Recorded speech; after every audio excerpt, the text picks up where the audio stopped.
On this episode of Time About the Movies, we begin the month of August with not a very good show in general, at least with the bigger movies.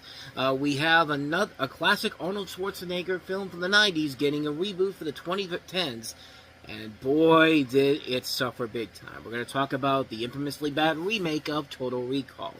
And, want more bad stuff? Here's another Diary of a Wimpy Kid movie, Diary of a Wimpy Kid Dog Days. And we'll at least end the show on a positive note with Rashida Jones and Andy Samberg in the romantic comedy Celeste and Jesse Forever. So, August 3rd, 2012, Time About the Movies, let's go.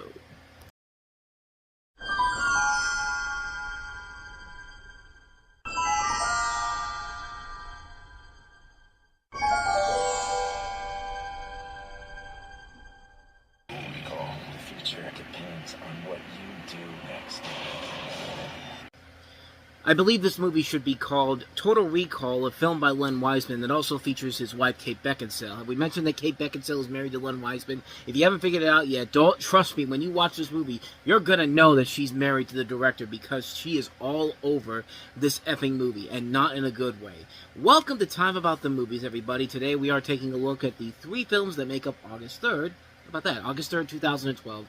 And we're starting off with the remake of Total Recall. And this is, of course, a remake of the 1990 Arnold Schwarzenegger film, which in and of itself was inspired by the short story by Philip K. Dick. We can remember it for you wholesale. And in this version, it's very much the same storyline, except this time around, it's set on a futuristic Earth, not Mars.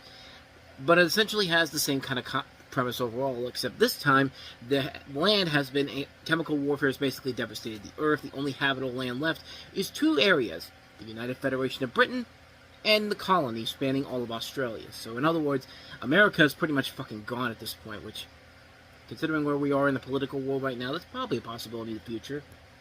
But like in the other movie, you have Douglas Quaid, now played by Colin Farrell, who's a factory worker with a stable job and a loving wife, played by Kate Beckinsale.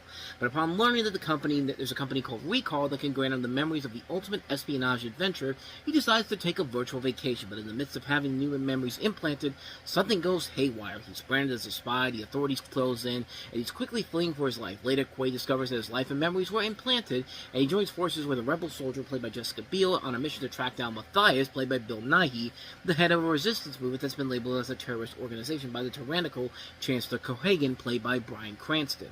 Cohagen seeks to control the free world. The harder Quaid fights to defeat him, the clearer it becomes that his memory has been altered long before he walked into Recall. So, the original Total Recall was a movie that was very silly, but it was the fun kind of silly. It was a silly that worked to Paul Verhoeven's advantages as that director. It was a smart movie, it was satirical, it was funny, it was action-packed. It delivered everything you needed to give you a fun movie overall. Even if it wasn't anything like the book it was, or the short story it was based off of, it was still a great movie regardless.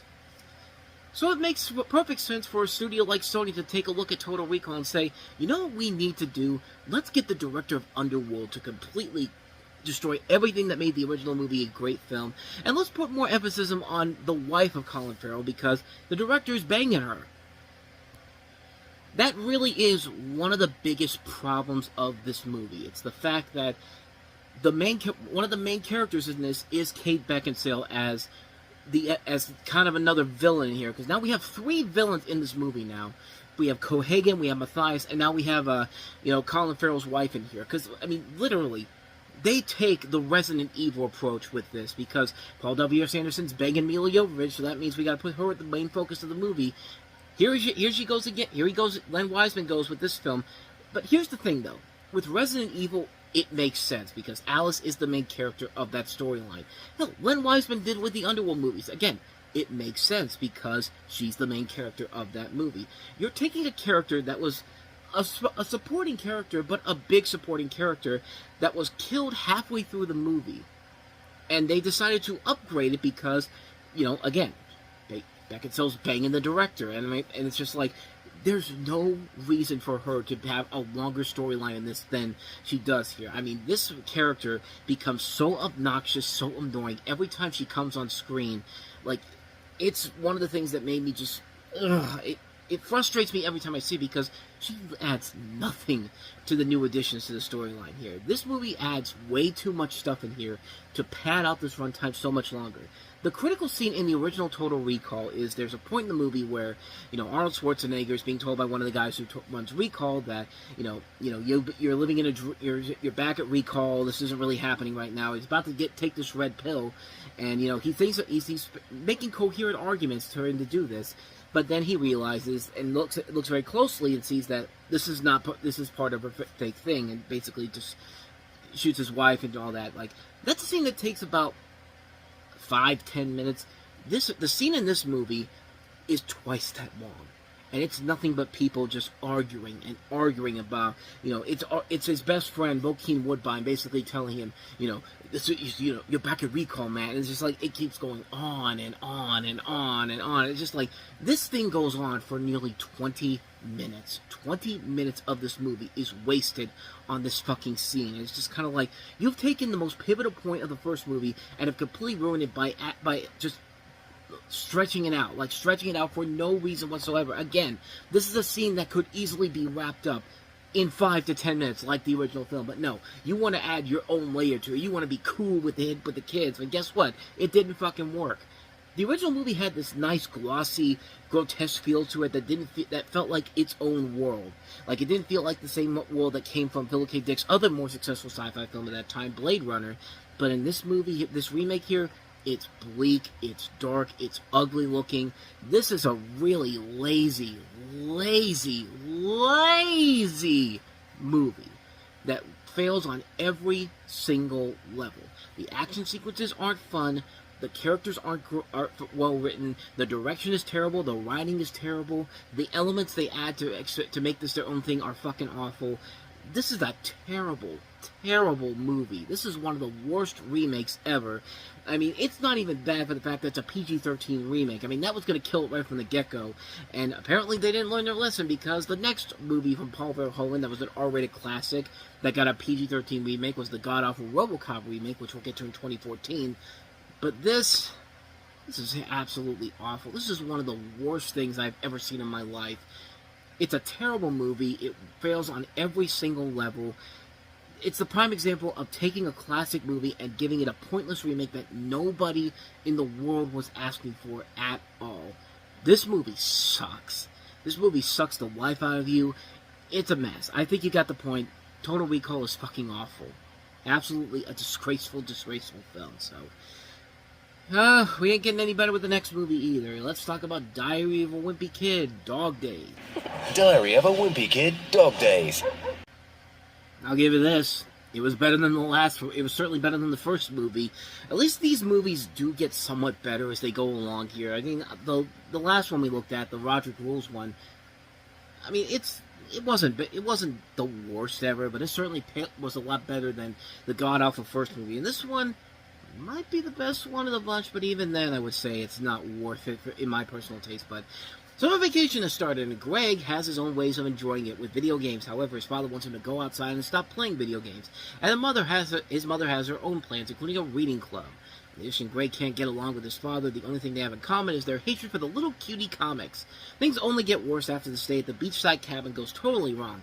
Will anything go right? At least there's Holly Hills, who's the love interest in here. I believe that's Peyton List, I think, in one of her early film roles. Yeah, Peyton List. But, I mean, what more do you want me to say about this, man? I mean, this is a movie that's kind of... These movies don't really affect me as a whole. They're not made for me, per se, so I can't really criticize anybody for any kid that really likes these movies. I mean, like I said, these are not great movies. I mean, this one is the best of the bunch, but even then, these movies are not great, and they're pale imitations of the source material as a whole, which I'm glad they made them into animated films, because those ones are actually a lot better and fit right into what you expect when you think of Diary of a Wimpy Kid, the book series. These movies, like I said, they're not for me. They're made for kids. They're made for fans of the book, and, I mean, I can't really blame anybody for liking this movie, per se, but honestly, this is probably the best of the ones. But even then, I would not say, if you're not a fan of the series, you would probably be best to avoid this one like the plague. But I don't know. That's all I got for you in that one there. So, Diary of a Wimpy Kid, Dog Days. Best one, Not by that much, though. So let's go ahead and move on to our last movie that we have here. Easily the best movie this week, and that is Celeste and Jesse Forever. What are you two doing? What do you mean? Yeah, what do you mean? You guys have been separated for 6 months. You're getting divorced. And you spend every day together as if like it's no big deal. We are separated and we're friends. It's the perfect breakup. Sorry. Beth is so angry. Ah, she is uber angry. Yeah. I mean, that's pretty much all you can really need to see to describe the premise of this movie. You have Celeste and Jesse, played by Rashida Jones and Andy Samberg, who have been best friends forever. They did in high school, they got married, and now they're getting a divorce. Their best friends don't think they can maintain their friendship throughout the dissolution of their marriage, but Celeste and Jesse don't think there will be a problem. But that's before Jesse gets into a relationship that Celeste doesn't think he can handle, and Celeste finds it harder to move on than she originally thought. So, typical premise for a comedy like this. This was actually co-written by Rashida Jones and Will McCormick, who also would later go on to have a hand in the script for Toy Story 4.